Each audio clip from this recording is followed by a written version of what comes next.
82 years ago, a young female medical worker vanished while leaving her night shift at the munitions factory in Beckley, West Virginia, disappearing without a trace, leaving her family shattered and the small community gripped by fear. Authorities at the time suspected a mechanical engineer who worked the same shift was involved, but no body or sufficient evidence was found to press charges, and the investigation eventually reached a dead end. However, over the decades that followed, the obsession with her disappearance clung to the town, along with rumors that the truth had been buried deep beneath the cold Stanaford mine. Then one day, while digitizing old records, a young investigator stumbled upon a small detail that everyone had overlooked, a detail that could change the entire case and shake the Beckley community to its core. Before we dive into this shocking story, let us know where you're watching from. And if you love cold case mysteries, don't forget to hit subscribe to stay updated on our next video. In December 1943, Beckley, West Virginia, was enveloped by a harsh winter. The low brick houses along the main street were dusted with a thin layer of snow, and smoke from fireplaces mingled with the thick white fog in the coal valley. Amid a nation embroiled in war, the town stayed illuminated through the night, due to the operations of the Beckley Ordnance Plant, where hundreds of workers, mostly women, tirelessly produced supplies for the military. Eleanor Price, 26, was a medical worker responsible for the third workshop. Colleagues described her as calm, reserved, always punctual, and dedicated. She lived with her mother in a small wooden house on the southern edge of town, about 10 miles from the factory. Each day she drove her black Ford coupe to her shift, and returned in the early morning when the street lights had dimmed. That morning, a cold wind swept in, and snow fell heavier than usual, blanketing the factory's exit path. After a long night shift, Eleanor packed up her notebook, folded her white blouse, and put on a thick gray wool coat. Some workers saw her pause at the exit, chatting briefly with the gatekeeper before heading to the parking lot. The Ford coupe started, its low horse engine echoing through the dense fog, and its faint headlights disappeared behind the trees along the road to Harper Road. From that moment, no one saw her again. By noon, Eleanor's mother began to feel uneasy. Typically, her daughter would return home, brew tea, and share breakfast before resting. But that day, the kitchen was cold, the bed empty, and the wall clock ticked into the afternoon with no sign of her. Her mother called the factory, and the operator confirmed Eleanor had left her shift on time. She reached out to a few of Eleanor's former colleagues, all of whom said nothing seemed out of the ordinary. As dusk fell, Mrs. Price draped a shawl over her shoulders, stepped onto the porch, and stared at the snow-covered road leading back to the factory, where the lights were slowly fading. The wind howled, its whistle through the door crack sounding like a vague warning. She waited until darkness fully settled, then went inside, picked up the phone, and dialed the Beckley police station. She reported that her daughter, Eleanor Price, had left the factory that morning and never returned home. The officer on duty took down the details, promising to pass them to the police chief the next morning. As the sun rose over the snow-covered mountains, the Beckley police station buzzed with activity. Police Chief Robert Grady read the missing person report on his desk, the handwritten note stating clearly, "Eleanor Price, female, 26 medical worker, has not returned home after night shift." He frowned, set down his coffee mug, and ordered a formal investigation to be opened. Missing persons cases were rare in this town, especially for someone with a stable job and predictable routine like Eleanor. Grady summoned Deputy Sean O'Connell to his office, assigning him to verify details at the munitions factory. In the initial file, he noted her description: blonde hair, pale blue eyes, petite build, average height, driving a black Ford coupe. The car remained unlocated. The first task was to trace her route and identify the last person who saw her. At the Beckley Ordnance Plant, security guards and night shift workers were questioned one by one. The gatekeeper reported that Eleanor left the medical area right after her shift, exchanging normal pleasantries, carrying no unusual items or luggage. A few co-workers confirmed she seemed tired but not anxious, and mentioned no plans to go elsewhere. However, one worker from the mechanical shop stated that before leaving the gate, Eleanor paused for a few minutes in the hallway between the workshop and the supply warehouse, where engineer Daniel Myers was checking the time log. The two had a brief, seemingly serious conversation. When questioned, Myers explained that Eleanor asked about repairing medical equipment in the clinic. Nothing noteworthy. Grady ordered Myers' time log entries to be documented and the list of workers leaving at the same time to be reviewed. The results showed Myers also worked the night shift and left the workshop shortly after Eleanor. Grady marked this detail separately in the report. That afternoon, he and O'Connell visited Mrs. Price's home to gather more personal information about the victim. The small house on the southern edge of town sat quietly under thick snow, the kitchen cold, and the dining table still set with an unused teacup. Mrs. Price provided a recent photo of her daughter and said Eleanor had never left without notice, never stayed away overnight, and kept her car well maintained. She was unaware of any conflicts at work. The only thing she recalled was Eleanor recently complaining about broken medical equipment that hadn't been repaired. Back at the station, Grady compiled the information. The victim left the factory in a normal state. Her route after leaving the gate was unclear. The last person mentioned was engineer Daniel Myers. No evidence suggested she left town voluntarily. He and O'Connell decided to expand the search along the route. Eleanor usually drove home from the factory gate through Harper Road, along the hillside toward the central residential area. This area was prioritized in the search plan. In the notes sent to the Raleigh County office by day's end, Grady wrote concisely, "Case shows unusual signs, objective determine victim's travel route, and locate the Ford coupe. Next step, organize search within Harper Road, Stanaford area." The official investigation into Eleanor Price's disappearance began, as snow continued to fall heavily on Beckley's quiet roads. The next morning, as the first report was sent to the county, Chief Grady approved a comprehensive search plan. Orders were issued to the civilian patrol, mine rescue team, and a group of volunteers from the Beckley Ordnance Plant. Snow fell lightly, and cold winds from the mountains limited visibility, but no one wanted to delay further. Harper Road, connecting the factory to the southern residential area, became the focal point of the search. 2 police cars led the way, followed by volunteers with flashlights, shovels, and ropes, split into groups spaced a few hundred meters apart to check both sides of the road. Every meter of thick snow was cleared, revealing muddy ground and faint traces. By late morning, the search team found parallel shallow ruts in the frozen snow, possibly tire tracks. Grady and O'Connell inspected them, noting the tracks veered westward, off the main road toward the abandoned Stanaford mine, closed for nearly a decade. Fresh snow had nearly erased the tracks, but a slight skid from the rear tires at a sharp turn suggested the vehicle passed through shortly before the snow thickened. Grady measured the width between the ruts, comparing it to the Ford coupe's dimensions, and found a match. He marked the location on a map with a red pin and ordered the search to expand in that direction. The road to the mine was narrow, barely wide enough for one vehicle, flanked by dense pine forests and icy slopes. The civilian patrol used a track truck to clear the path. As they ventured deeper, they noticed signs that the area wasn't entirely abandoned: old human footprints in thick ice, a few food can wrappers, and cigarette butts near an old iron gate. Grady ordered a warning perimeter set up, and the area around the mine entrance temporarily sealed, establishing a checkpoint at the road's entrance. Search teams scoured both sides of the forest, focusing on a small stream at the hill's base, where melting snow formed murky rivulets. By afternoon, worsening weather and thick fog reduced visibility to a few dozen meters. Grady halted the visual search and shifted to surveying the old mine road system using geological maps.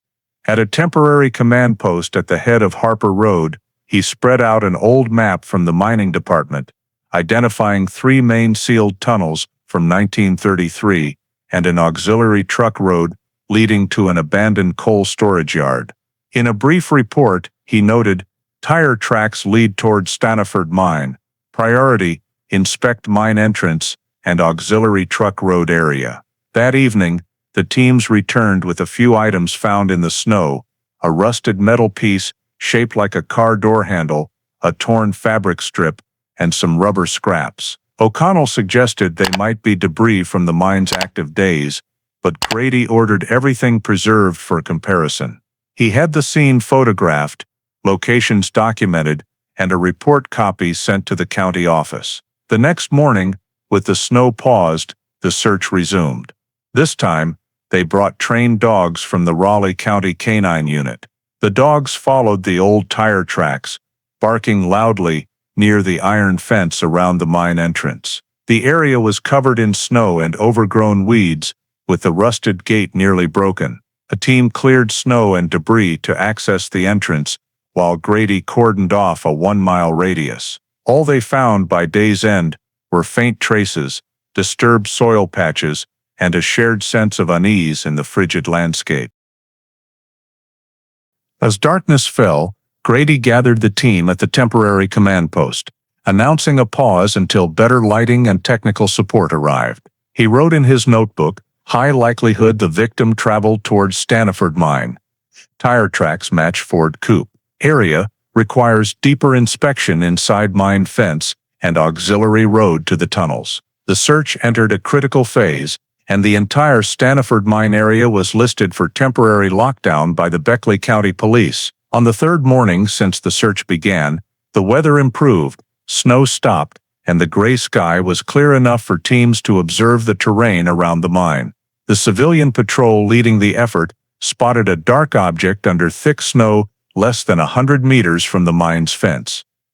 As they approached, the familiar shape of a car emerged. Grady and O'Connell rushed to the scene, halting all activity to secure the area. Snow covered nearly half the vehicle, with only the hood and windshield visible. Clearing the snow revealed the license plate. It was Eleanor Price's Ford coupe. The front faced the mine entrance, its front wheels sunk deep in frozen mud, as if stopped abruptly or avoiding an obstacle. The body showed no collision damage, the windows were intact, and the headlights were off. O'Connell tried the door handle, locked, with no key in the ignition. Grady marked the exact location with stakes and ordered the scene photographed before any intervention. He examined the snow around the car, no fresh footprints beyond the team's tracks, no signs of a struggle or dragging. The snow on the left side was more compacted, suggesting someone walked there before additional snow fell, possibly around the time of Eleanor's disappearance. The air was so still that only the faint clink of melting snow dripping onto the car was audible.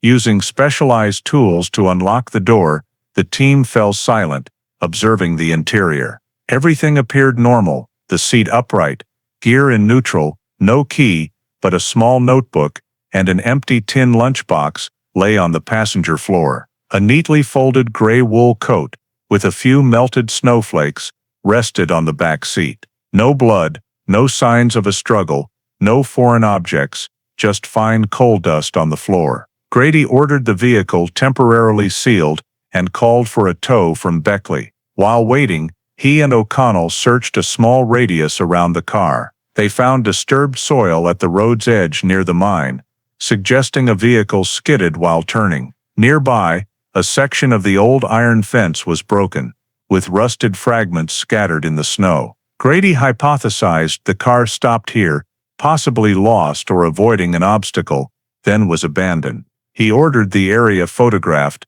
soil samples collected from around the tires and the muddy floor for analysis. When the tow arrived, cables lifted the front wheels from the mud, and the car was loaded onto a flatbed, covered with a tarp, and transported to the station. On the way back, Grady noted, vehicle intact, no signs of tampering, locked doors, missing key. Unable to identify who left the car, he instructed O'Connell to keep details from the press to avoid speculation. That night, the Ford coupe was stored in a warehouse behind the Beckley police station, carefully sealed. The iron door's lock clicked shut in the cold Appalachian winter, closing the field search phase, and opening a new investigative direction, where every tiny detail could hold the key to Eleanor Price's disappearance. The next morning, Chief Grady ordered the vehicle remain sealed until a forensic team from Charleston arrived. 3 days later, the first examination took place in a secure room, with every step documented and photographed. Grady, Deputy O'Connell, and technician Marvin Clay were present when the sealed envelope was opened. Clay began inspecting the trunk, considered less affected by the car's time in the snow.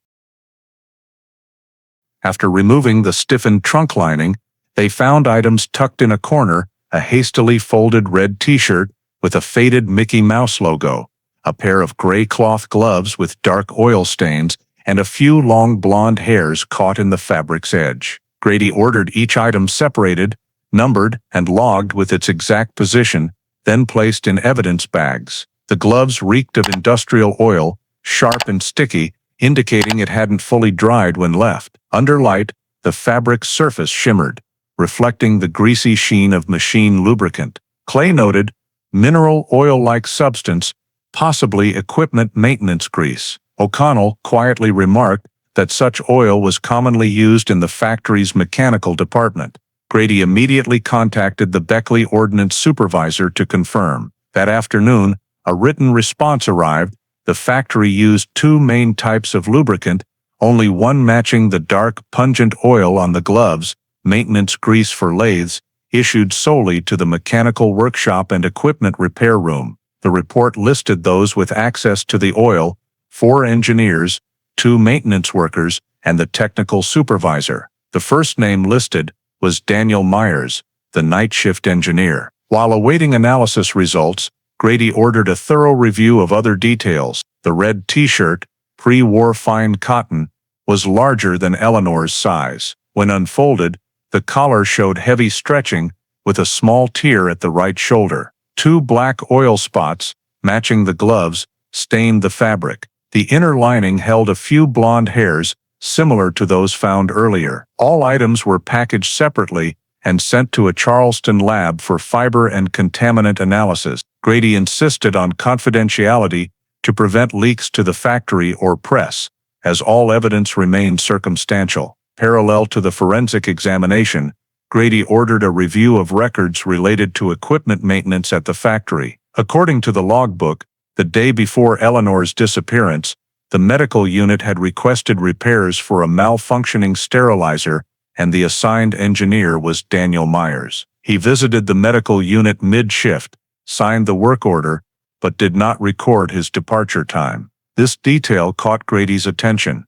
He placed a copy of the log in the case file, marking it in red ink. In a preliminary report sent to Raleigh County, Grady detailed, evidence recovered from the vehicle includes a red Mickey Mouse t-shirt, a pair of gloves with industrial oil, and blonde hair. The oil is preliminarily identified as a type used in the mechanical department of Beckley Ordnance Plant. A list of individuals with access to these supplies has been requested from the factory. He also proposed interviewing each listed individual, starting with Myers. As the samples were sent for analysis, the technical team concluded the oil on the gloves contained a mixture of mineral oil and graphite, a rare composition typically used to lubricate large machine shafts. No blood or foreign fibers were found on the t-shirt or hair, but spectral analysis revealed tiny metal particles, matching the alloy used in the factory's lathe workshop. This finding strengthened the hypothesis that the person who handled the evidence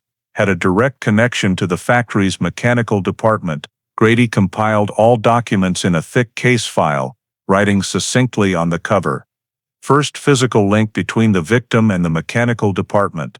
That evening, he held a brief meeting with O'Connell and the investigation team. They agreed that the search should now focus on those present in the mechanical department when Eleanor left her shift. O'Connell suggested compiling a detailed list of shift schedules, cross-referencing entry and exit times with the gatekeeper's log. Grady nodded, assigning him to coordinate with the factory. By the end of the week, a complete list was delivered. Besides Myers, there were 3 other engineers and 2 maintenance workers, but only Myers worked the night shift, overlapping with Eleanor's. 2 engineers were on leave, and 1 had switched to the morning shift. This led Grady to conclude that the likelihood of a random coincidence was nearly zero. He added this information to the summary report and sent a copy to the county prosecutor to request permission to expand the investigation within the factory. The final notes in that day's report, typed on an old typewriter, were concise and firm. Based on evidence from the vehicle, the type of oil, metal dust composition, and individuals with access to supplies, the case may involve a person or group from the mechanical department of Beckley Ordnance Plant. Further verification of engineer Daniel Myers' departure time is needed. For the first time since Eleanor's disappearance, the investigation had a clear direction, stemming from 3 small pieces of evidence lying quietly in the car's trunk during the cold winter.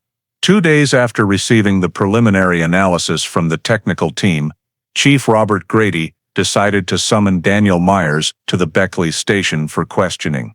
He sent an official notice to the munitions factory, citing the need to verify information related to the disappearance of medical worker Eleanor Price.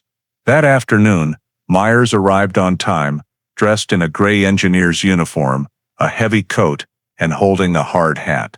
Tall and lean, with a calm demeanor and deliberate movements, he appeared cooperative, stating he was ready to provide any information to assist the police. In the small interrogation room, Grady and Deputy Sean O'Connell sat across from him. Grady began with routine questions, work hours, tasks, and people Myers interacted with during his shift.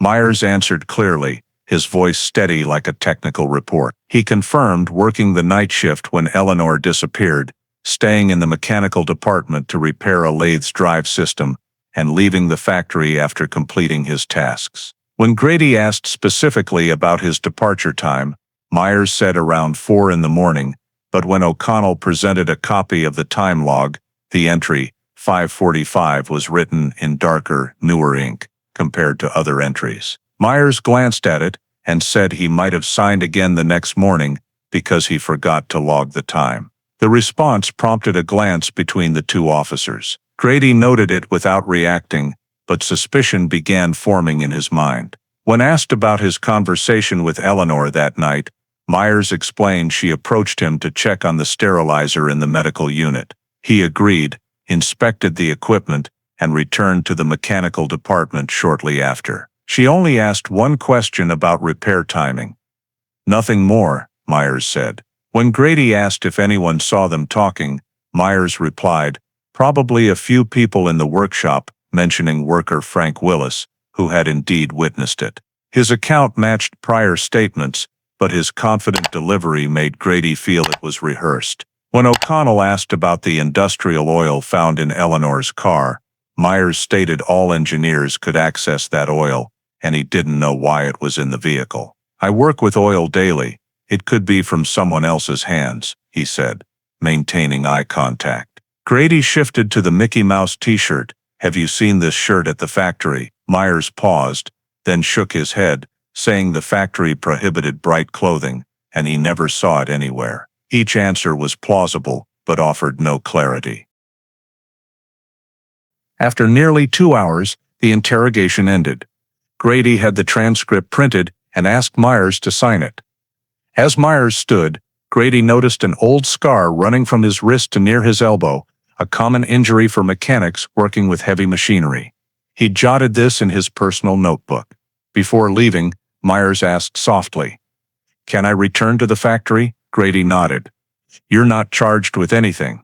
We'll contact you if needed." As the door closed, O'Connell remarked, "This guy knows how to cover his tracks. I don't buy that he's clean." Grady agreed, but stressed there wasn't enough to hold him. The evidence only showed an indirect link, not a criminal act. He instructed O'Connell to continue cross-checking factory entry and exit records while he sought additional statements from night shift workers. 2 days later, they returned to Beckley Ordnance. The technical supervisor provided a list of engineers and maintenance workers present in the mechanical department the night Eleanor disappeared. Besides Myers, 5 others were listed, but 3 had left early. and 2 worked in a different area. Grady asked about Kiana Bohr, a night shift janitor responsible for cleaning the warehouse behind the workshop. The supervisor confirmed she was present, left on time that morning, and signed the log. When questioned, Kiana spoke softly. "I just cleaned. I didn't talk to anyone." O'Connell suggested bringing her to the station for further questioning. The interview was straightforward. Kiana recounted hearing a brief argument in the hallway that night, but didn't see anyone. She couldn't recall the exact time, estimating it was near shift change. When Grady asked if she recognized the voices, she shook her head, saying she only heard a man's voice raised briefly, followed by hurried footsteps. Beyond that, she had no further details. A search of her residence and belongings revealed no related items. Forensic reports found no industrial oil or matching fibers on her clothing. O'Connell remained skeptical, suggesting Kiana might be withholding information out of fear, but Grady ordered a halt to further questioning without evidence. In the summary report, he noted, "Subject Daniel Myers, mechanical engineer, present at the factory during the victim's departure. Time log shows signs of tampering. No witnesses or physical evidence confirm criminal activity. Subject Kiana Bohr, janitor. No direct evidence found. Further verification of connections between the two is needed." That evening, Grady sat alone in his office, reviewing the entire case file. The details began forming a faint chain. The car abandoned near the mine, industrial oil in the trunk, Eleanor's conversation with Myers, and the altered time log. He knew the pieces were still disconnected, but his investigative instincts told him the main lead had emerged. In the report sent to the county the next morning, he concluded briefly, "Primary suspect Daniel Myers. However, current evidence is insufficient to press charges. Further verification within the mechanical department and review of the subject's work history are needed." 3 days after the interrogation, Chief Grady signed an order to search the mechanical department of Beckley Ordnance Plant based on indirect evidence related to the oil found in Eleanor's car and discrepancies in Myers' time log. The factory operated normally, so the search was conducted discreetly, with a technical supervisor, 2 investigators, and a county prosecutor's representative present. It began early in the morning, before the day shift arrived, when the workshop was nearly empty. The mechanical department, located at the factory's rear, was separated by an iron fence and a private entrance. It housed maintenance equipment, lathes, drills, lubricants, and metal supplies. The damp space reeked of oil, with cold white fluorescent lights reflecting off the stained concrete floor. Grady ordered a 30-meter radius sealed, barring employee access until the search concluded. The technical team photographed the area, then split into 3 groups. One searched Myers' workstation, another the supply warehouse, and the third the tool storage area. At Myers' workstation, O'Connell found a half-empty 50-gallon drum of lubricant, labeled identically to the oil in the forensic report. Nearby, a metal bucket held crumpled rags, some with dark brown stains. Under UV light, the stains didn't fluoresce like typical grease, but appeared murky, possibly a mix of oil and other contaminants. Grady ordered samples collected for analysis. In the desk drawer, they found a small notebook with maintenance schedules. Several pages were torn out, leaving jagged edges. O'Connell flipped to the end, finding a folded loose sheet with scrawled text. "Delivery after night shift." No signature or date, but the handwriting matched Myers from the interrogation transcript. Near a tool rack, the team found a torn train ticket stub, faintly printed with Charleston, Lexington. The date was worn, showing only Friday. Grady ordered it photographed and bagged, noting its unclear origin. A federal train ticket in a mechanical workshop raised questions, so it was marked for further investigation. The search continued, but found only standard tools, hammers, wrenches, pliers, and rows of oil cans. Meanwhile, the warehouse team found an old barrel covered with a wooden lid, filled with oil-soaked rags, some dusted with fine gray powder. Samples were taken to compare with the dust in Eleanor's trunk. On a high shelf, they found a forgotten box of parts containing a scratched Beckley Ordnance metal badge, unidentifiable without a serial number. The supervisor confirmed it was issued to mechanical staff,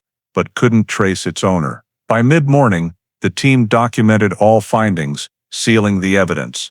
The oil drum, stained rags, torn ticket, note, and gray powder. Everything was numbered, signed, and sealed on site. Grady ordered a second UV scan for hidden blood or stains, but nothing definitive appeared. No signs of a struggle, unfamiliar footprints, or fibers matching Eleanor's belongings were found.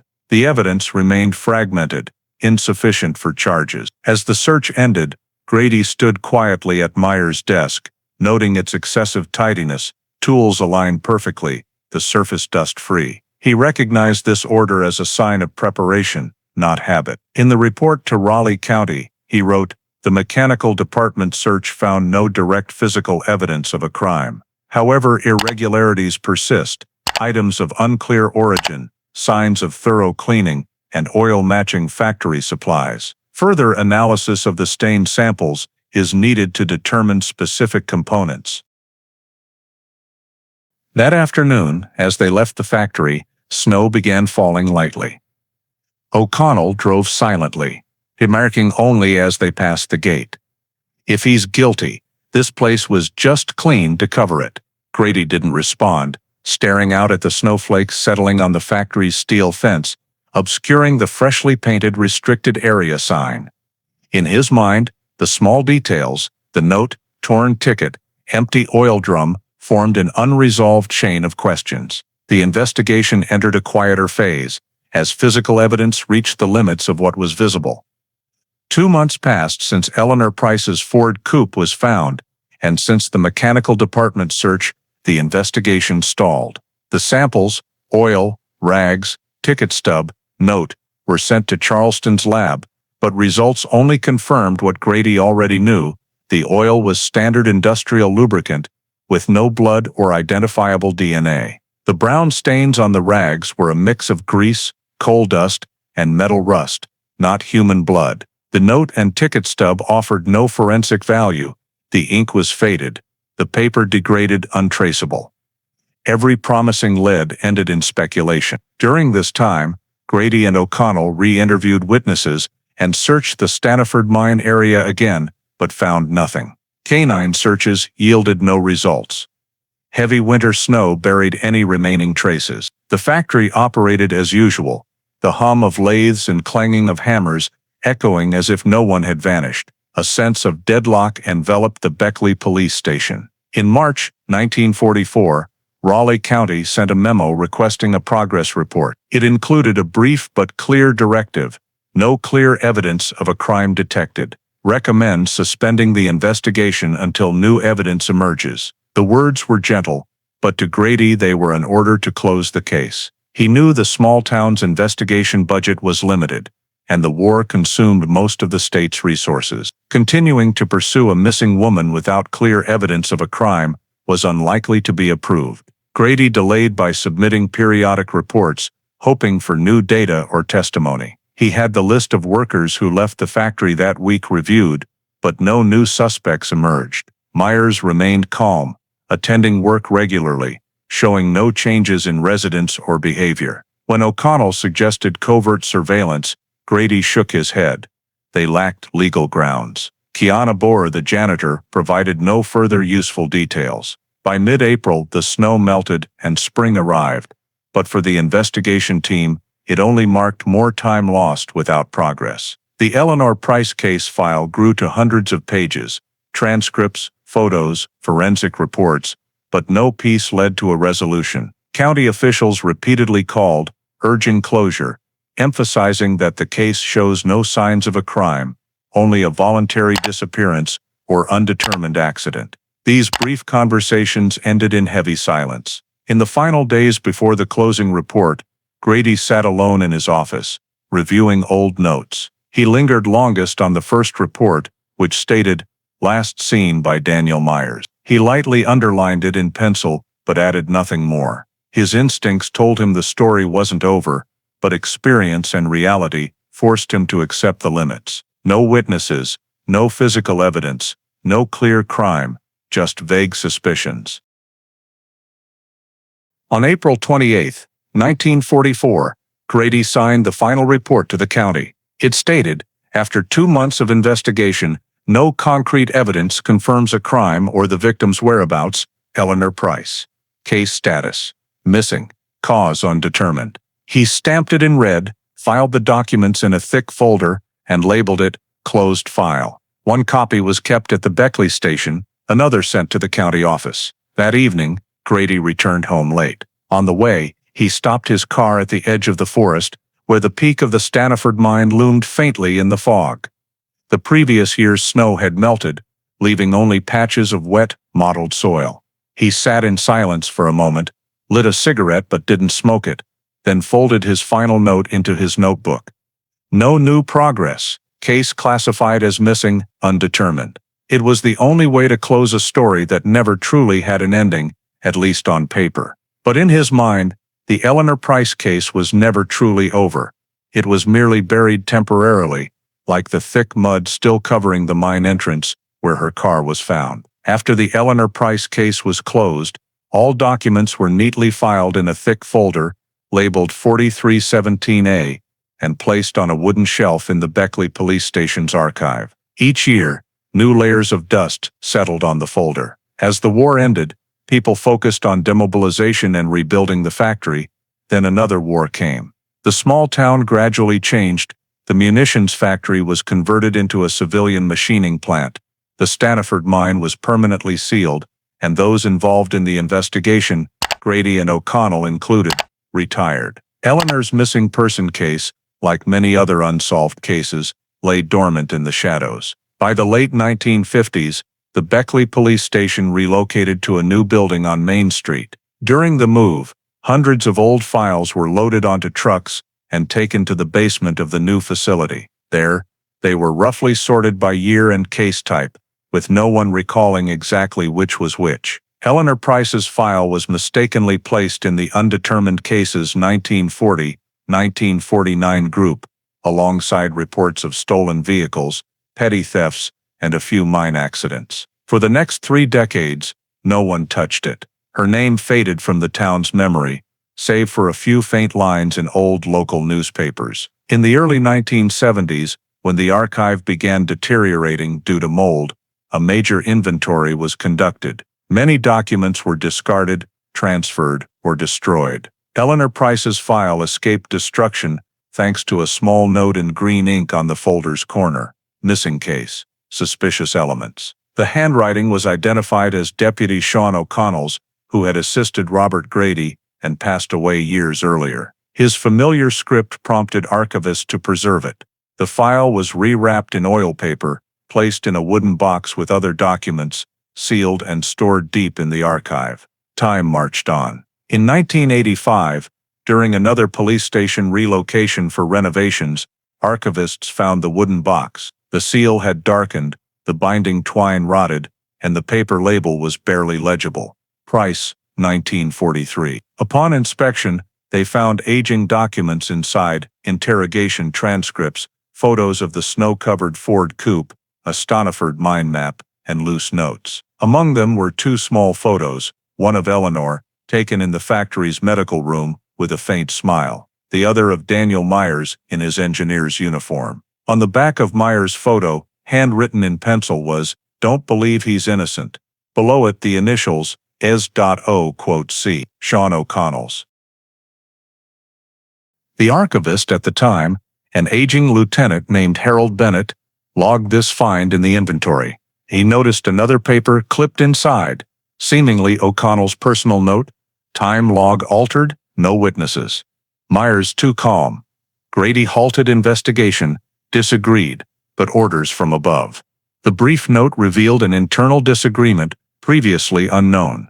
Bennett photocopied the documents for preliminary digital storage, then resealed the box, affixing a new label and placing it in the deepest corner of the basement, reserved for old files with no legal value but historical significance. From then on, Eleanor Price's box remained untouched. In the 1990s, when the police building was upgraded again, it was moved to Raleigh County's Central Archive with thousands of other files. New staff knew nothing of its story. noting only a dry entry, 1943. Female, missing person, Beckley jurisdiction. No one in the current force knew of Grady or O'Connell.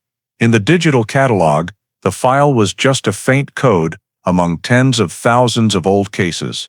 Over 40 years after the disappearance, Eleanor Price's name existed only in a few database entries and yellowed photos in an old wooden box. Each rainy season, water leaks from the ceiling dampened a corner of the label, smudging the ink into gray streaks. No one working there thought the box held anything beyond sentimental value. It was just one of thousands of administrative relics, quietly awaiting decades of dust and human forgetfulness. In early 2020, the Cold Case Initiative digitization project was launched by the West Virginia State Police to catalog, inventory, and convert all unresolved cases before 1970 into digital format for storage and research. Inspector Ava Grady, 35, was assigned to lead the survey team for southern West Virginia, including Raleigh County. A forensic specialist trained in long-term crime investigation, she had experience in genetic tracing and analyzing old evidence. The project held personal significance, as she was Robert Grady's granddaughter, though she knew of his work on the Beckley case only through vague family stories. In February 2020, Ava and her team visited the Raleigh County Archive, a weathered concrete building near Beckley's outskirts. The archive's 3 basement levels housed thousands of case files stacked in rows, each labeled with a code and year. Their task was to open each box, check evidence conditions, catalog items, and scan data into the central system. After nearly a week, Ava found a wooden box tucked away in the deepest corner, its faded label reading, Price, 1943. The handwritten black ink had faded, but the 1985 seal remained clear. She requested technicians bring the box to a separate inventory area. Opening the lid released the smell of old paper and damp wood. Inside were dozens of yellowed documents, interrogation transcripts, crime scene photos, forensic reports, and small evidence items in thick paper bags. Ava, wearing gloves, carefully inspected each item. Among them was a sealed envelope labeled hair sample. Eleanor Price, 1943. Another held the red Mickey Mouse t-shirt, still neatly folded. At the box's bottom was O'Connell's handwritten note, referenced in the old inventory. "Don't believe he's innocent. DM." She immediately logged the evidence codes, photographed them, and resealed the box. In the following days, Ava studied the entire missing person file. The detailed reports, testimonies, and Robert Grady's recurring signature made her linger on each page. His clear presentation and underlined notes showed his effort to keep the case open despite pressure. The final line in his April 28, 1944, report gave her pause. Case classified as missing, undetermined, no further progress. Reading it, Ava gently closed the file, her gaze resting on Eleanor's black and white photo, a youthful face, eyes slightly downcast, as if lost in thought. Per the project's protocol, cases with intact evidence were prioritized for re-examination using modern technology. Ava drafted a proposal to retest the hair, fibers, and oil stains on the t-shirt. The proposal was sent to the Charleston Forensic Genetics Laboratory, equipped with advanced DNA analysis and genealogical databases. She personally delivered the hair sample envelope, signing it over to the lab technician. There, the sample was cut, and mitochondrial DNA was extracted, a method allowing analysis of samples over 70 years old. While awaiting results, Ava continued inventory work, but remained preoccupied with the 1943 Beckley case. She created a private Eleanor Price review file in her digital notebook, summarizing key details, disappearance date, car discovery location, collected evidence, mechanical department staff list, and Daniel Meyer's testimony. Despite nearly 8 decades, the old report's contradictions stood out, details too coincidental to be random, yet lacking concrete evidence for charges. She also traced Meyer's personnel file through civil archives, learning he left the factory in 1945,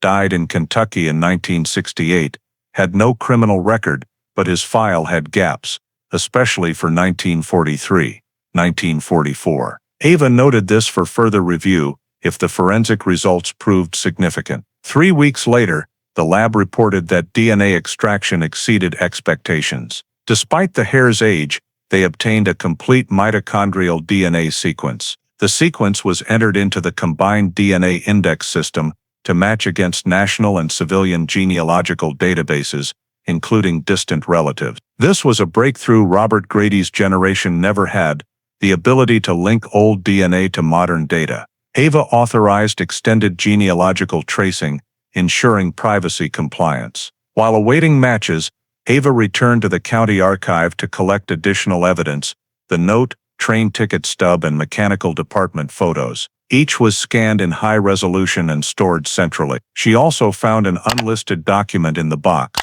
a handwritten letter from Robert Grady to the county office in March 1944, requesting permission to expand the investigation into the factory and Stanaford mine.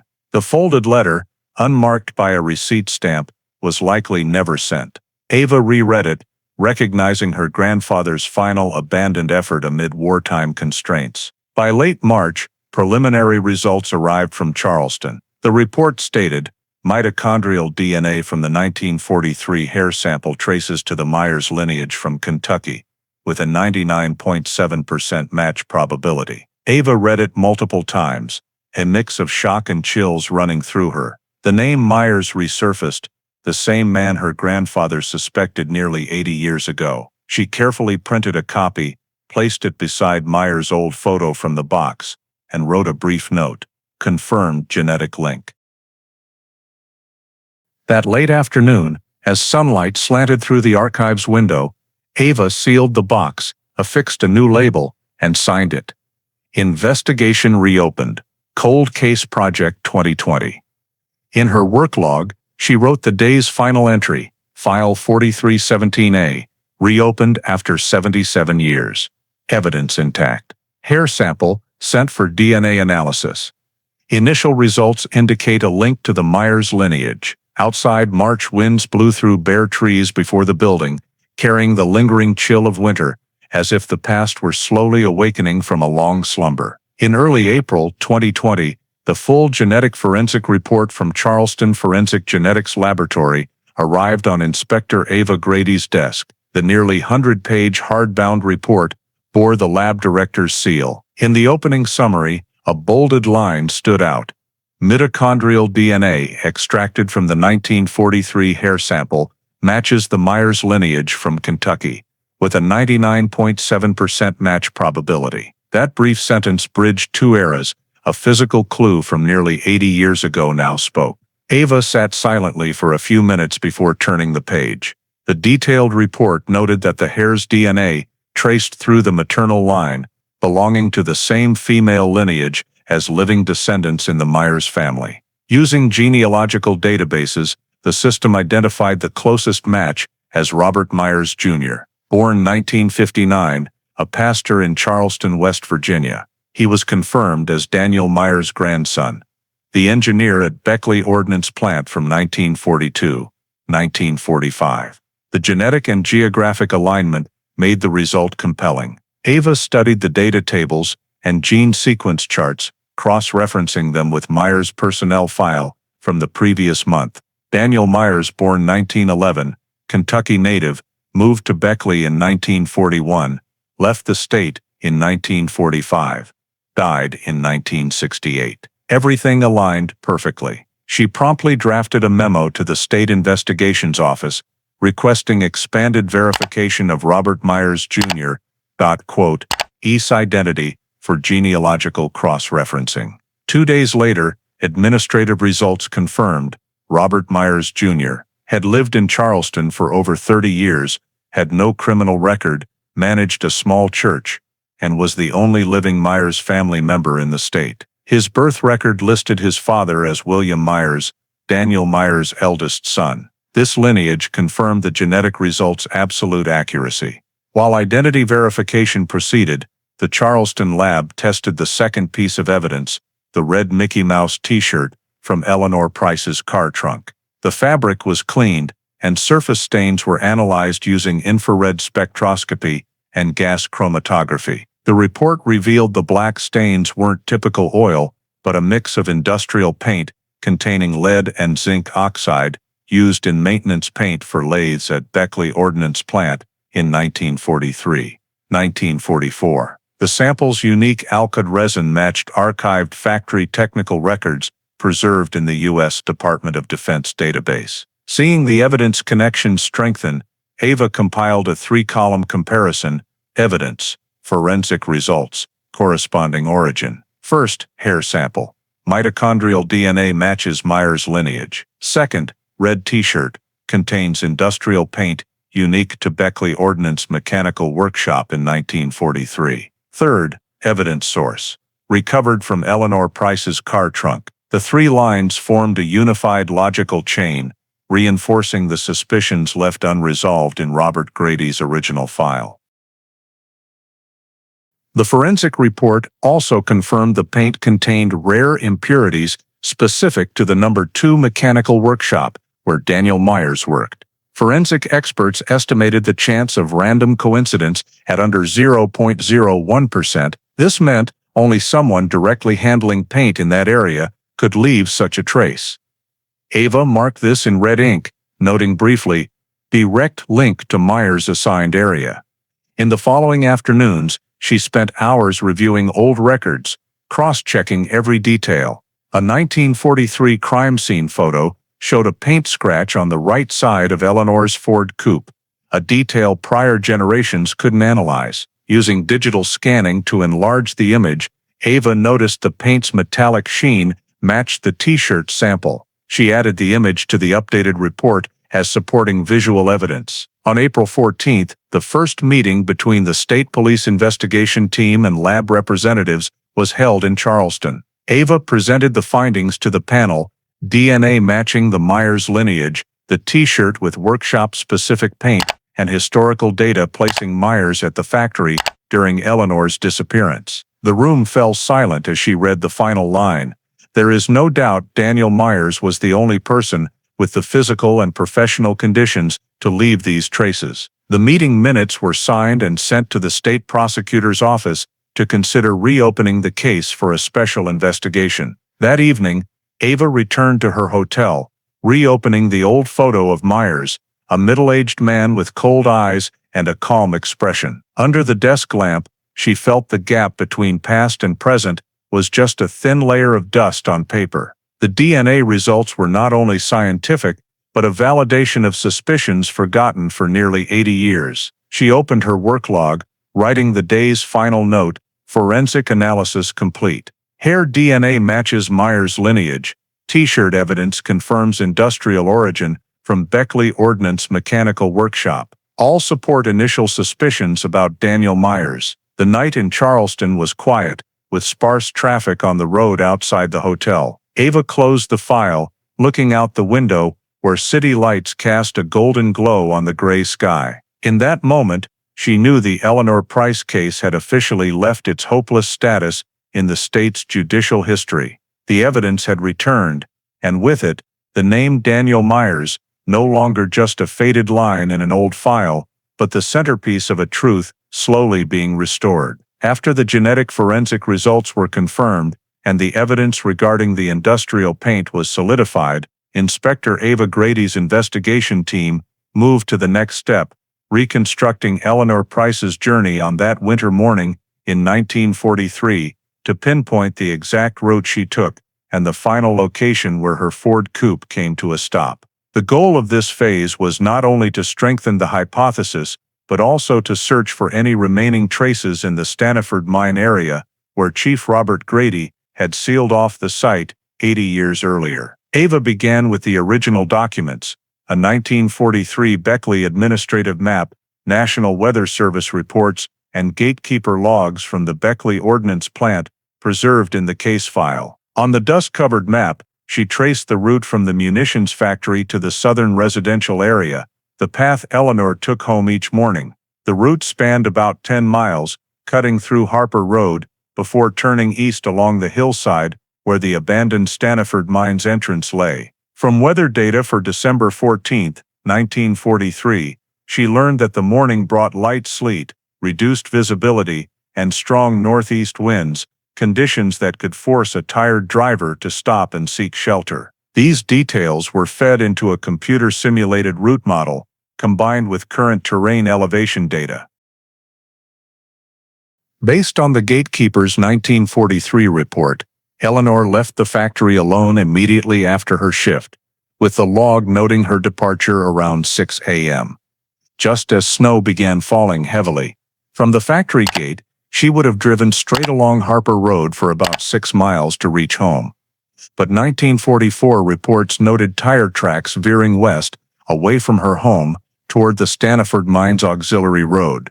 This deviation puzzled the earlier investigation. Ava decided to re-examine old topographic maps to identify why she might have changed direction. Comparing the 1943 map with modern ones, Ava noticed a key detail. Harper Road at the time had a small branch leading to the mine road, directly connecting to the factory's auxiliary workshop. Though now filled in, this road may have been active then. She marked the intersection as Suspect Area 1. Using the Ford Coupe's average speed on snowy terrain, she calculated Eleanor likely traveled 8 to 9 miles before stopping, matching the 1944 report's car discovery location. This confirmed her route, from the factory to the Stanaford mine, a roughly 15-minute drive. To verify, Ava and the state police technical team conducted a field survey. Using the 1943 map printed on large drafting paper and current satellite imagery, they pinpointed the mine area. The old entrance still bore traces, a rusted iron gate and cracked concrete road covered in moss. Standing there, Ava noted the terrain's deep basin, a natural hollow that trapped cold air and fog, ideal for obscuring visibility. She understood why the original search team struggled. A survey plan was promptly drafted. The team brought ground-penetrating radar, GPR, magnetic field detectors, and high-depth metal scanners, typically used for locating buried relics. Their focus was a 500-meter radius around the mine entrance, where tire tracks were noted in 1944. Preparations took nearly 2 days. On the third day, as the GPR began scanning, the screen displayed wave patterns, mostly rocks and metal scraps in mud, over 5 meters deep. However, north of the entrance, an anomaly appeared. An arched signal with high metal density at a depth of 10 to 12 meters. The screen showed a distinct 3-meter-long bright patch with uniform edges, unlike natural rocks. Ava ordered a pause to confirm coordinates, then reran the scan from 2 angles. The results held: a stable, metallic object in the area, previously marked as the auxiliary truck road. She saved the data and photographed the wave graphs. An engineer suggested the signal matched a large metal object, possibly a container, vehicle frame, or buried machinery. Ava made no comment, noting only, "Notable metal anomaly, requires excavation verification." That same day, the team expanded the survey and detected weaker, scattered signals 10 meters from the main anomaly, likely fragmented debris. Data was backed up and sent to the state's analysis center for 3D modeling. The model showed the anomaly near the mine center, covered by thick mud and clay, with a small hollow beneath, indicating a man-made void. Back at the office, Ava spread the 3D model printout on her desk, cross-referencing it with a 1928 mining map from the Geological Archive. The map confirmed a ventilation shaft connecting to a coal storage area at that exact spot, sealed with metal after 1933 to prevent collapse. The current structure matched perfectly. Her final log entry that day was concise but clear.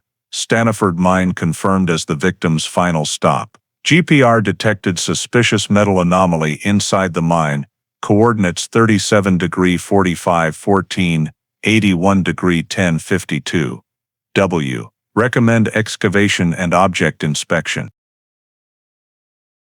After nearly 80 years since the Ford Coupe was pulled from the snow, the Eleanor Price case finally had a concrete field lid. In the Cold Case 2020 Project's digital file, the case status updated, Phase 2, Field Excavation Recommended. To Ava, that line held more weight than any prior conclusion. It proved Eleanor Price's final journey, buried under time and mud, was being reconstructed with solid scientific evidence. In late April 2020, after radar results were verified and administrative approvals completed, the West Virginia State Police technical team, with forensic experts, began excavating the Stanaford mine area. The Raleigh County Court approved a 20-meter radius around the metal anomaly's coordinates. Work started early morning in cool weather, under a thin fog. Ava was present at dawn, observing engineers set up barriers, install floodlights, and deploy stratigraphic equipment.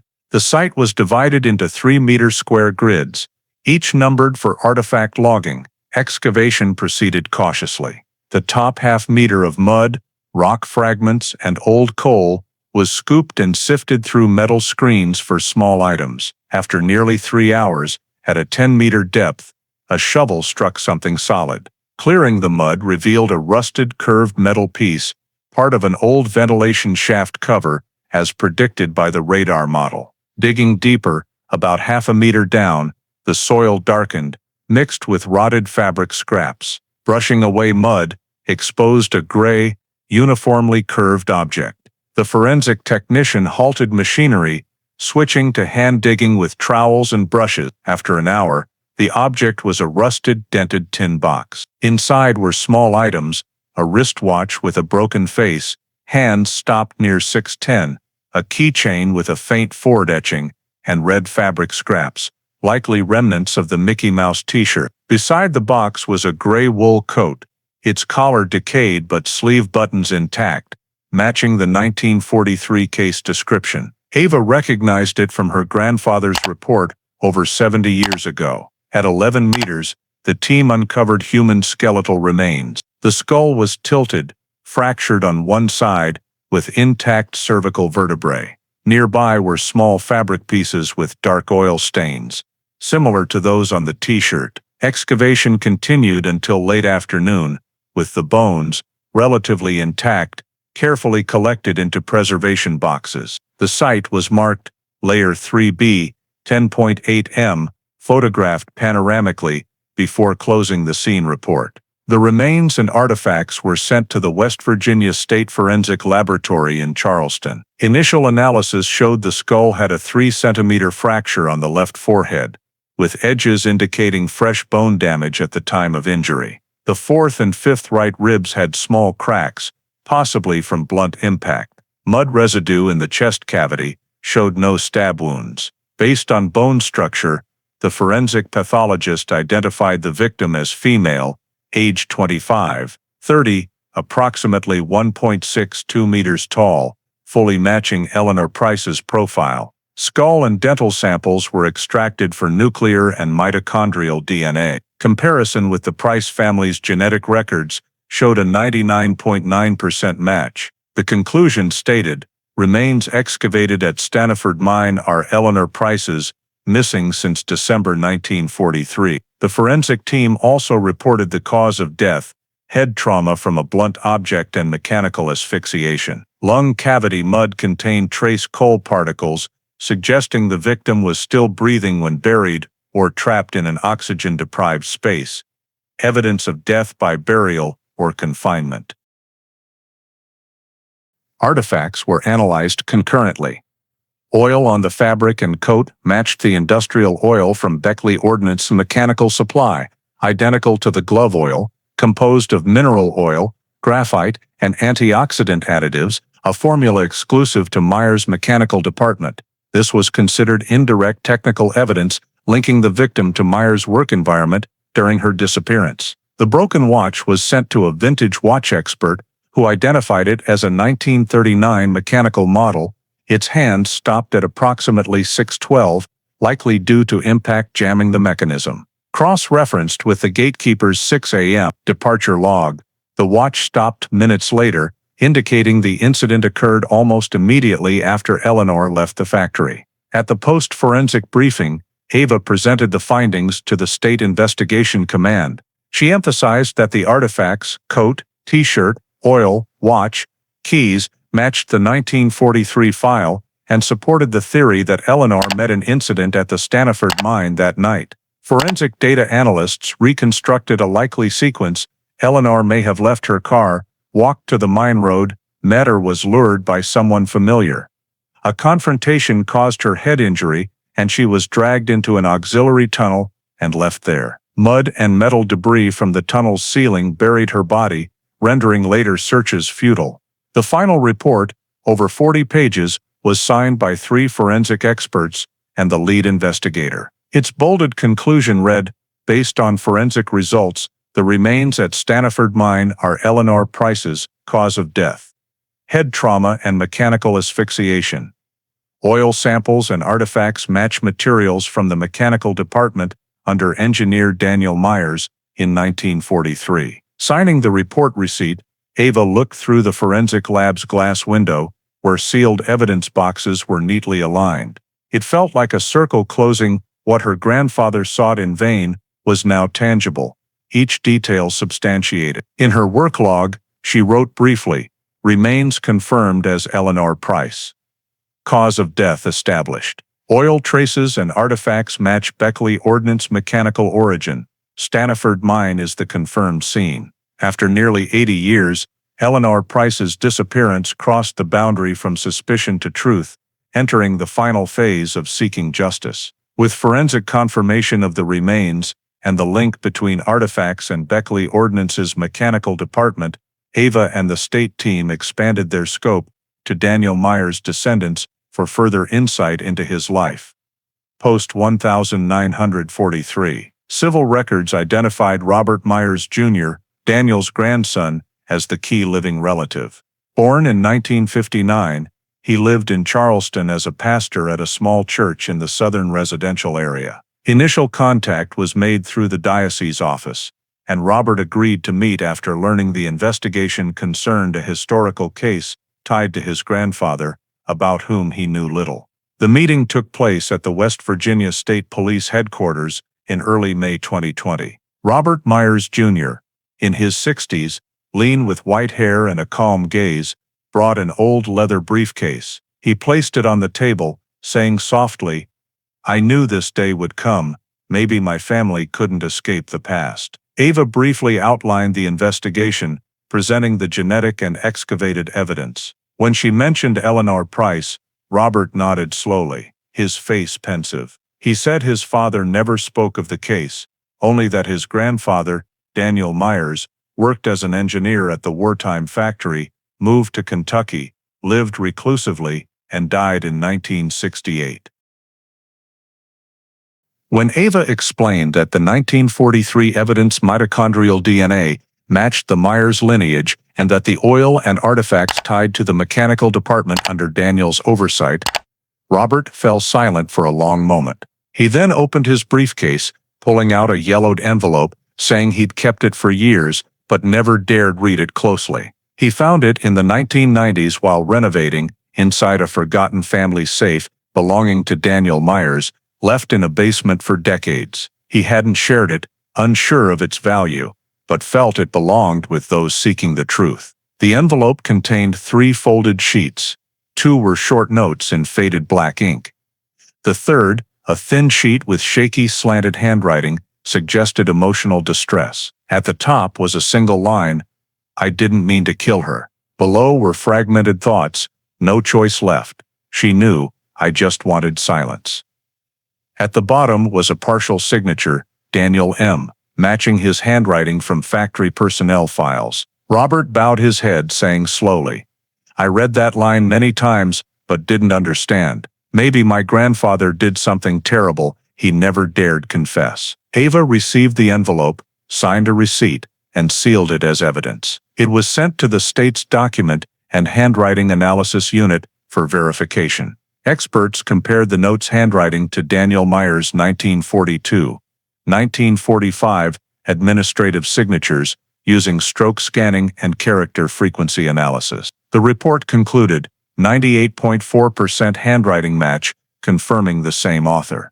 Chemical analysis verified the ink as iron galate, common in 1940s pens, supporting its age authenticity. In a second meeting, Ava shared these results with Robert. He reflected for a long time, then recounted that, per his father, William Myers, Daniel was unstable after leaving Beckley. He suffered insomnia, avoided factory-related topics, and warned, "Never go back to West Virginia." The family attributed it to war trauma, unaware of the true cause. Robert added, "My grandfather rarely looked anyone in the eye. As a child, I saw him spend hours in the backyard, scraping rust off useless metal scraps, as if he couldn't clean something from his hands." Ava asked about the safe. Robert said it contained, besides the envelope, a broken pocket watch, an incomplete work notebook, and a metal piece engraved with 43, likely part of an old employee tag. He'd kept them in a family box, but was ready to surrender them if needed. Ava thanked him, documented the receipt of all items, and confirmed they'd be sent for further analysis. As the meeting ended, Robert asked, "If my grandfather was involved, will it change anything?" Ava looked at him, replying briefly that justice has no expiration. He nodded, his expression sad but relieved, and signed the report. That afternoon, in her office, Ava placed a copy of Daniel Myers' note beside the crime scene photos. The trembling handwriting seemed the final echo of someone who tried to hide the truth. She opened her log, entering the day's final note. Meeting with direct descendant Robert Myers Jr. completed. Surrendered safe containing document stating, "I didn't mean to kill her." Analysis confirms Daniel Myers' handwriting. Document deemed supplementary evidence with historical and legal value. That simple, desperate line became the final piece linking a buried confession to a missing person case, thought forever lost to oblivion. In early June 2020, nearly 3 months after the Stanaford mine excavation, the West Virginia State Police completed the final investigative report on the Eleanor Price case, one of the oldest cold cases in the state's judicial history. All documents were categorized, cross-referenced, and verified across departments, from forensics and DNA analysis to handwriting examination and historical archives. The goal of this phase was not criminal prosecution, since the primary suspect had died over half a century ago, but to establish a forensic investigative conclusion, officially determining the cause, circumstances, and individual directly responsible for the incident. The comprehensive report began with an evidence catalog divided into 6 groups. The first group, biological evidence, included hair samples from the 1943 car trunk with mitochondrial DNA matching the Myers lineage in Kentucky. Skeletal remains from Eleanor Price excavated at the Stanaford mine, showing a 99.9% match with Price family genetics, and fabric fibers on the gray coat with oil stains containing compounds specific to the industrial oil used in the Beckley Ordnance Mechanical Department. The second group, non-biological evidence, comprised the red Mickey Mouse t-shirt, tin box, broken wristwatch, Ford keys, and gray wool coat. All were analyzed, confirming industrial paint traces matching those used in the mechanical workshop overseen by Daniel Myers. The third group, documentary evidence, included Myers' handwritten note stating, "I didn't mean to kill her," verified as authentic through handwriting analysis. Shift logs, time records, and medical equipment maintenance forms signed by Myers the night Eleanor disappeared.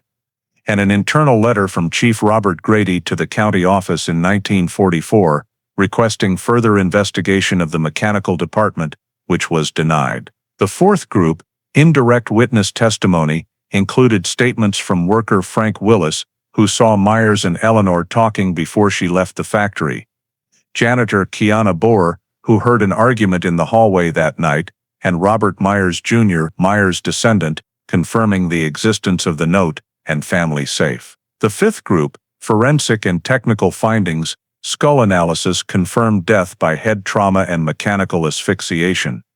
Oil, stain, and paint alloy tests proved direct contact with materials from the Beckley Ordnance Mechanical Workshop. The sixth group, context and motive analysis, compiled from factory records and maintenance logs. Myers was the only person with access to the medical unit when Eleanor reported equipment issues and was present in the mechanical department the night she disappeared. with an altered time log afterward.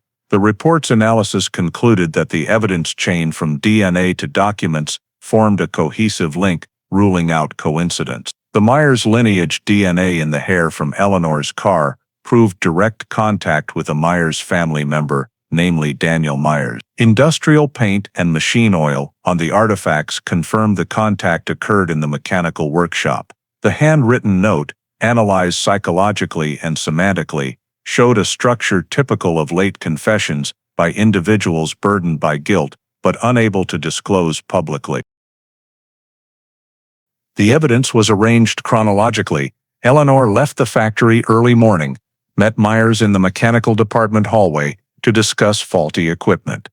They left the medical unit around 6 a.m., heading toward the mine road. The broken watch, stopped at 6:12, indicated an incident shortly after. The skull fracture aligned with a blow from a blunt object, possibly from a fall or attack. Coal and mud traces in the lungs confirmed the victim was alive when taken to the auxiliary mine. Death resulted from mechanical asphyxiation. The entire event likely occurred within a few hundred meters of the Stanaford mine entrance, where the car was abandoned. The investigation considered accomplices, but found no supporting evidence. No additional DNA or traces of a second person were detected at the scene. Witness statements and factory records confirmed Myers was the only person with unrestricted access to the mechanical department at that time. All evidence, oil to paint, pointed to a single source, the workshop he managed. The report's conclusion, approved by the State Forensic Commission on June 14, 2020, stated, based on biological evidence, physical artifacts, verified documents, and witness testimony, the investigation determines Daniel Myers as directly responsible for the abduction leading to the death of Eleanor Price in December 1943. No evidence indicates involvement of another individual. Case nature, abduction and unlawful confinement resulting in death. The report recommended classifying the case under modern standards as kidnapping resulting in death, and urged the State Justice Department to recognize this as the official outcome of the Cold Case 2020 project. All original evidence was transferred to the state's judicial archive, sealed in temperature-controlled boxes. Signing the final page, Ava Grady reread her drafted conclusion. The unified non-contradictory evidence chain proves Daniel Myers was present at the scene, with motive, opportunity, and means to commit the act. His actions directly caused Eleanor Price's death. She signed, feeling both resolute and heavy. After 77 years, the file her grandfather closed in frustration was reopened with clear results. In the state's database, Case 4317A was officially updated, solved, closed by forensic confirmation. On June 30, 2020, the Raleigh County Court in Beckley held a special hearing, marking the first time in West Virginia history that a nearly 80-year-old criminal case was publicly reviewed to announce forensic findings and confirm the perpetrator's identity. The courtroom was meticulously prepared, attended by local reporters, the governor's office representatives, forensic experts, and Beckley residents. A whiteboard at the front read, "Cold Case Hearing, the State of West Virginia vs. Daniel Myers." Ava Grady, representing the state investigation team, was designated to present the official report. The hearing began at 9 a.m. Presiding Judge Eleanor R. Hopkins opened by stating the purpose was not criminal prosecution, as the accused died in 1968, but to validate the investigation's conclusions, recognize the victim and responsible party in the 1943 Eleanor Price case, and set a precedent for acknowledging forensic outcomes in historical cases. After procedural introductions, Ava stepped to the podium with a thick, hardbound file labeled Case File 4317A, Eleanor Price Cold Case Investigation Report. For over 30 minutes, she detailed the investigation, rediscovering the file in 2020, DNA analysis, artifact examination, the Stanaford mine excavation, and Daniel Myers' handwriting verification. A large screen displayed images sequentially. The 1943 Beckley map, the snow-covered Ford coupe crime scene, the excavated tin box, gray coat, broken watch, and the DNA report showing the Myers lineage match. Each point was concise, with clear citations. The courtroom was so quiet that only the rustle of pages and the court clerk's pen were audible. When Ava read the forensic conclusion, cause of death, head trauma and mechanical asphyxiation, responsible party Daniel Myers, Judge Hopkins nodded, signaling the state prosecutor to speak. Prosecutor Jonathan Reese confirmed that, based on the full file, biological evidence, and forensic reports, Daniel Myers' actions would constitute kidnapping resulting in death under current law, a Class I felony in West Virginia's Penal Code. He emphasized, though the subject is deceased, declaring the offense holds historical significance, affirming the truth and justice the victim deserves. The court then invited Robert Myers Jr., Daniel Myers' grandson, to speak. He stood, voice low but clear, "I'm not here to defend my family, but to acknowledge the investigation's findings. My grandfather carried his silence for life, and today, the truth is finally spoken." He announced the Myers family's agreement to establish the Eleanor Price Memorial Fund to support cold case investigations in West Virginia and aid families of unresolved victims. Initial funding came from the Myers family's remaining assets and community donors from his church. A Price family representative, Margaret Price, Eleanor's niece, spoke briefly. "We don't seek punishment, only answers. Today, thanks to those who followed, we have them." Judge Hopkins nodded, noting in the record, "All parties acknowledge and consent to the investigation's conclusion." After a recess, the court entered a symbolic deliberation. Judge Hopkins and two honorary federal judges reviewed the investigation file, forensic reports, and excavation records. That afternoon, returning to the courtroom, she delivered the ruling, based on DNA results, physical evidence, and verified documents. The Raleigh County Court officially recognizes the West Virginia State Police investigation's conclusion. Daniel Myers is directly responsible for the abduction and death of citizen Eleanor Price in December 1943. The case is recorded as solved by forensic confirmation. The gavel struck 3 times, closing the hearing. Immediately after, the governor's office representative announced agreement with the Myers family's fund proposal. The document outlined its goals: support cold case investigations and evidence preservation in the state, fund DNA forensic training, and preserve the memory of forgotten victims. The fund, named the Eleanor Price Foundation (EPF), was placed under the Justice Department's oversight, with Ava Grady nominated as a technical advisor for its first 3 years. Before concluding, Judge Hopkins stated, "The Eleanor Price case proves not only scientific progress, but human resolve to seek truth, even across decades. Justice may be delayed, but never buried." She thanked the investigation team, particularly Ava Grady, for completing what prior generations could not. Leaving the courtroom, Ava paused in the grand hall, where reporters photographed the board, stating, "Daniel Myers, kidnapping resulting in death. Confirmed by Forensic Review, 2020. She stood still, feeling her and her grandfather's efforts converge in this moment. In her work log, she wrote the day's final entry. Beckley Court recognizes investigation results. Eleanor Price case confirmed solved. Myers family agrees to memorial fund.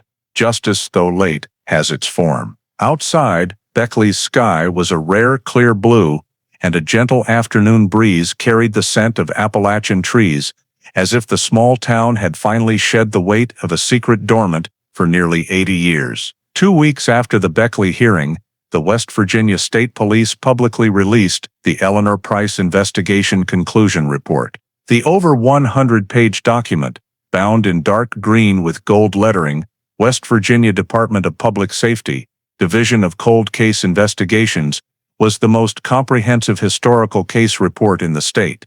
It chronicled the nearly 80-year journey from Eleanor Price's disappearance to the truth confirmed by modern forensic science. Distributed to law enforcement agencies and archived in the state's public library as a reference for training, the report's introduction summarized. On December 14, 1943, citizen Eleanor Price, 26, a medical worker at the Beckley Ordnance Plant, vanished after leaving her shift. Investigated by Chief Robert Grady and Deputy Sean O'Connell, the case yielded no results and was closed in 1944 as missing, undetermined cause. In 2020, under the Cold Case Initiative, Inspector Ava Grady rediscovered the file and relaunched the investigation with modern forensic technology. The reinvestigation confirmed Daniel Myers, a factory mechanical engineer, as directly responsible for the victim's death. The report is divided into 8 main chapters, each corresponding to a phase of the investigation. Chapter 1 outlines the historical context of Beckley in 1943. The operations of the munitions factory, the weather conditions on the day of the incident, and initial witness statements. Chapter 2 details the discovery of Eleanor's Ford coupe near the Stanaford mine entrance, documenting the evidence found in the vehicle and the 1944 forensic report.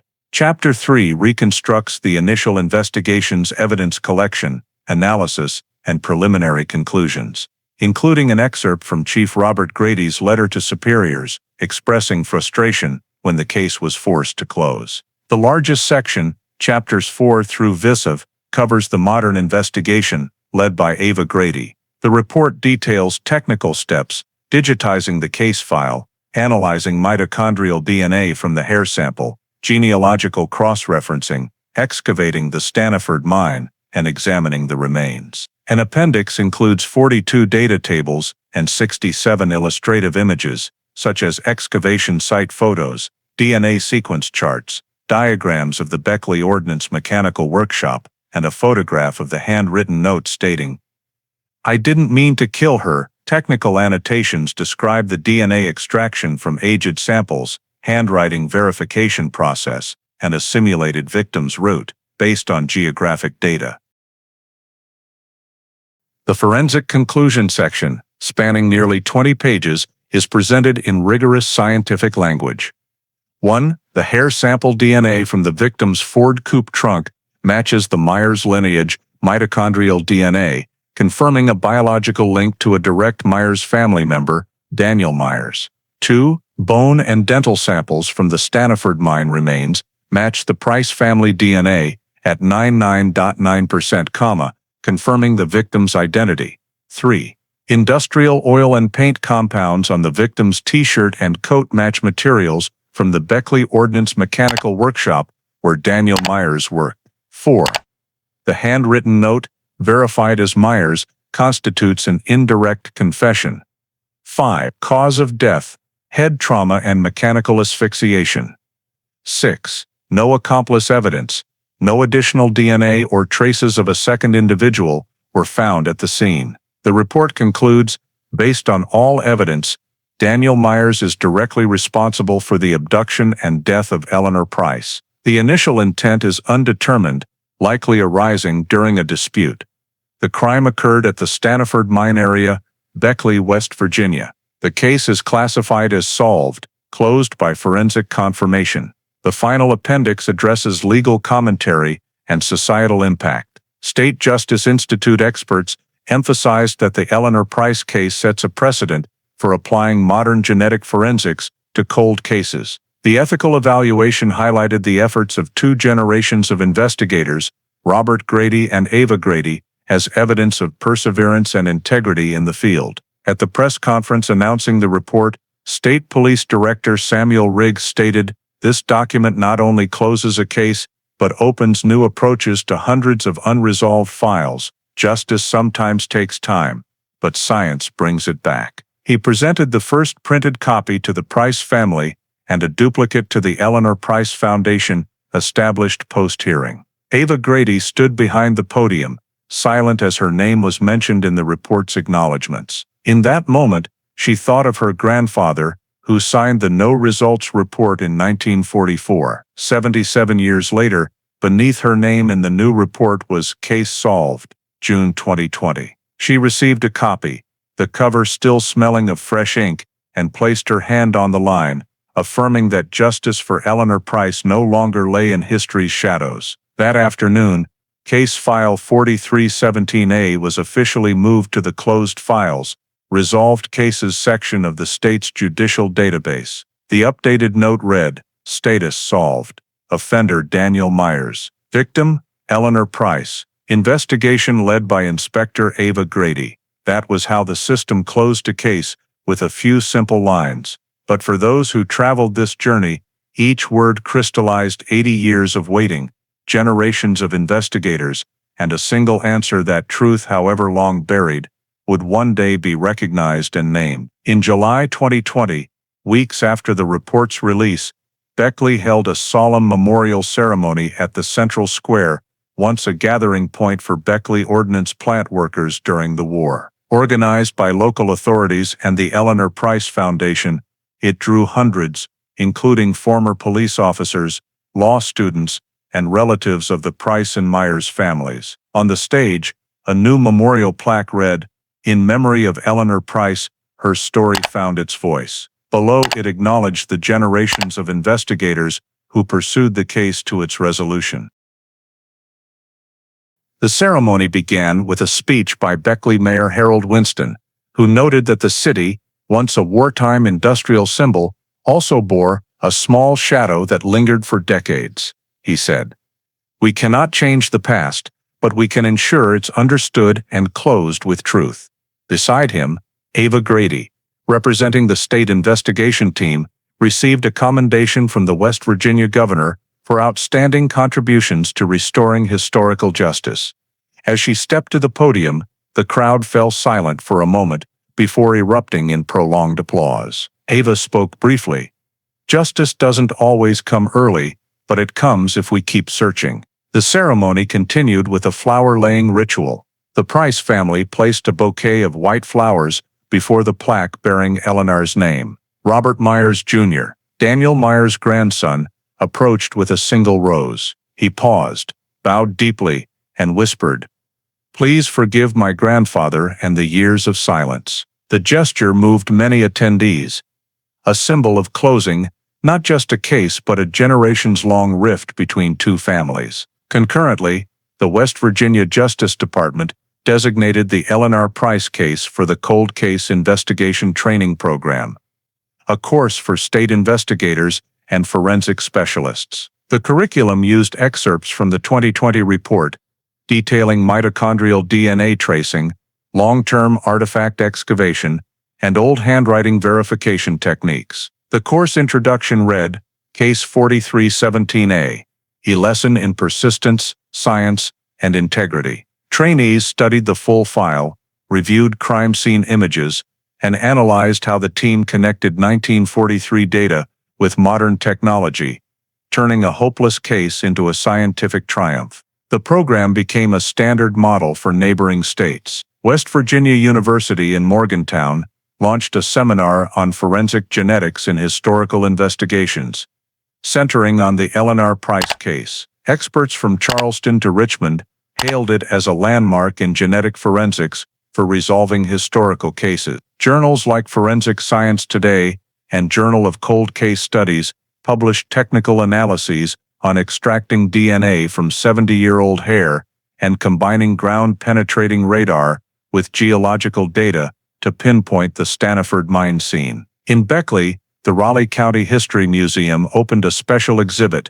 The Eleanor Price Case, From Silence to Science. The small room recreated Chief Robert Grady's desk, a replica Mickey Mouse t-shirt, radar simulation images, and an excerpt from the "I Didn't Mean to Kill Her" note. A screen looped footage of the 2020 mine excavation. Local high school students were encouraged to visit, to learn about justice and science in society. The event prompted West Virginia to pass the Cold Case Transparency Act, mandating digitization of all unresolved cases before 1975 and public access for research institutions. Passed with 87 votes, it cited the Eleanor Price case as evidence that transparency in archiving is the first step to continued justice. For Ava Grady, the days after passed in a different kind of quiet. Invited to speak at forensic genetics conferences, she always began with the sole black and white image.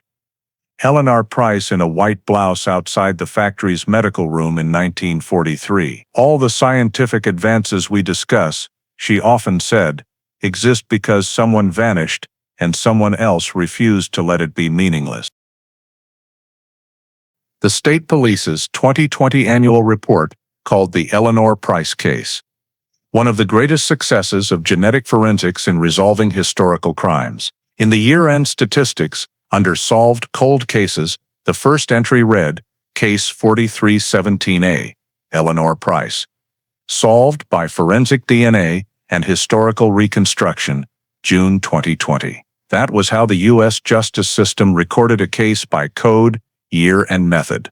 But behind those dry figures was 80 years of searching, 3 generations of investigators, and a small community freed from an unresolved memory. At the memorial ceremony's close, as people left the square, late sunlight illuminated the plaque bearing Eleanor's name, reflecting off the old brick wall of City Hall. Ava lingered, watching her story found its voice glow brightly, realizing that sometimes justice isn't just a verdict, it's the chance for someone silent for nearly 8 decades to speak again through truth and time. The Eleanor Price story is not only a journey to reclaim justice for a victim lost since 1943, but a vivid testament to how modern American society confronts its past with transparency, responsibility, and faith in science. In an era where genetic forensics is a powerful tool, this case reminds us that justice has no expiration. Ava Grady, granddaughter of Chief Robert Grady, reopening a file her predecessor was forced to close, shows the value of persistence and belief that a rightful act, though delayed, can still spark change. The 80-year journey reflects a distinctly American spirit, respect for truth and courage to face past mistakes, as seen in Daniel Meyer's grandson, publicly acknowledging his family's guilt and co-founding the Eleanor Price Foundation to support other cold cases. In today's America, where ethics and justice are sometimes tested by politics or technology, this story underscores that progress is meaningful only when tied to human responsibility. Everyone, scientist, officer, or citizen, can contribute by honoring truth, preserving data, and speaking for the forgotten. The greatest lesson from Eleanor Price's case is that no matter how long time stretches, truth endures, and it's human persistence and professional ethics that bridge justice from past to present. Thank you for joining us on this journey to reclaim justice for Eleanor Price, a story showing that truth never vanishes, only waits to be found. Please subscribe to our channel to continue with us on other cold case investigations, where the past still whispers untold words.